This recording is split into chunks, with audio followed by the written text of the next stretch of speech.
सरकार ने 40,000 करोड़ की उम्मीद लगा के रखी थी प्रणब दा ने, और 67,000 करोड़ मिले। और केवल उतना ही नहीं, वायरलेस लूप का भी जो नीलाम हुआ उसमें भी अपेक्षा से ज्यादा धन प्राप्त हुआ।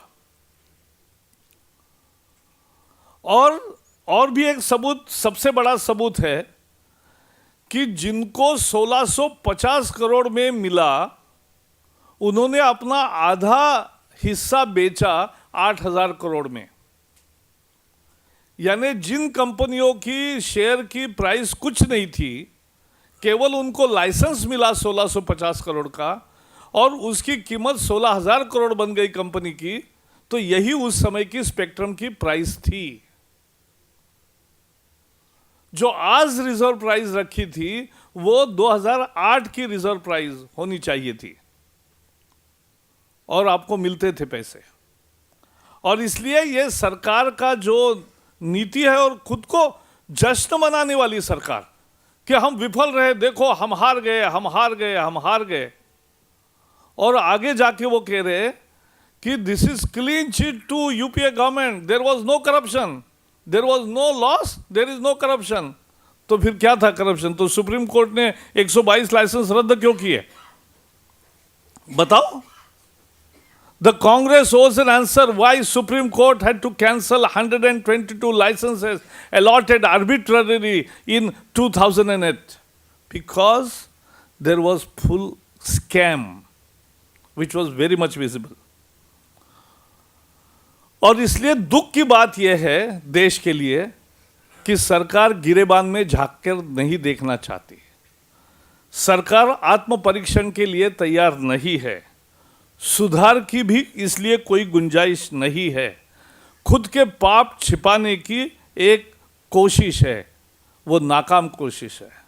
It's very unfortunate that they are attacking CAG, but this is not their first time. They are attacking every corruption watchdog. That is the Congress strategy.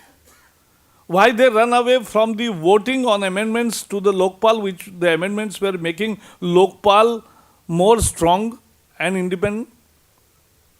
रात के 12 बजे लोकपाल के संशोधन के वोटिंग से भाग क्यों गए कांग्रेस वाले?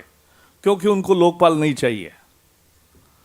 वो CVC को ऐसा आदमी क्यों बिठाना चाहते थे CVC के पद पर कि जो खुद भ्रष्टाचार के शक के घेरे में था? क्योंकि उनको CVC मजबूत और निष्पक्ष नहीं चाहिए। एक मजबूत और निष्पक्ष CVC आया तो हमारी शिकायत को भी उन्होंने CBI को सौंपा। उनको ऐसा CVC नहीं चाहिए था। और इसलिए CVC हो, लोकपाल हो, कैग हो, क्योंकि ये सारे भ्रष्टाचार कांग्रेस के उजागर करते हैं, तो ऐसी संस्थाएं समाप्त करो, उनकी क्रेडिबिलिटी समाप्त करो। ये कांग्रेस की रणनीति है। भ्रष्टाचार को कवर अप करने का उनकी रणनीति है, और भ्रष्टाचार को छुपाने की कोशिश है। What is this absurd logic of Harvard and Oxford experts that the failed auction proves that there was no scam? Because there was scam, because you did not manage well and you allowed scam to happen, that is why the confidence of the investors have gone down. They don't know whether to believe in your auction or not.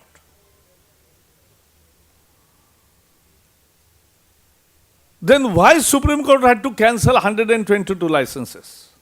Then why 50% of the shares got premium of 8,000 crores to the companies who had no value anyhow else? The only asset they had was the license, got in 1,600 crores, and they sold their half the stake in 8,000 crores. So that time the price was 16,000 crore. These are the proofs. People have known it, but they want to deny and give self-certification. जब तक ये सरकार है, भ्रष्टाचार कभी उजागर होने नहीं देंगे, छुपाने की लगातार कोशिश करेंगे, डाइवर्ट करने की कोशिश करेंगे, और फाइनली कवर अप करने की कोशिश करेंगे। लेकिन इनके दिन भी समाप्त हो रहे हैं, और हम निश्चित रूप से ऐसे सारे भ्रष्टाचारों को छुपाने की कोशिश जो उनकी चल रही है वो कामयाब नहीं होने देंगे। तो इसके बारे में मैंने लिखित भी बयान दिया है, लेकिन जो कुछ नए मुद्दे अभी मैंने कांग्रेस की प्रेस कॉन्फ्रेंस देखी, मुझे तो ताज्जुब हुआ कि ऐसा कोई जश्न मना सकता है और ऐसा कोई समर्थन कर सकता है जो कोई तर्क के काबिल नहीं है। बाला साहब ठाकरे की तबीयत गंभीर है, लेकिन जो डॉक्टरों के रिपोर्ट मिले हैं कि वो दवाओं को बहुत अच्छा रिस्पांस दे रहे हैं, तो ये अच्छी खबर है।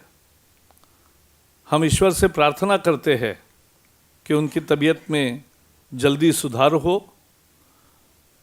क्योंकि महाराष्ट्र की पूरी जनता और देश की जनता भी चाहती है कि ये जुझारू नेता जल्दी उन्हें स्वास्थ्य लाभ हो, और इसलिए हमारी भी यही प्रार्थना है कि उनको जल्दी स्वास्थ्य लाभ हो।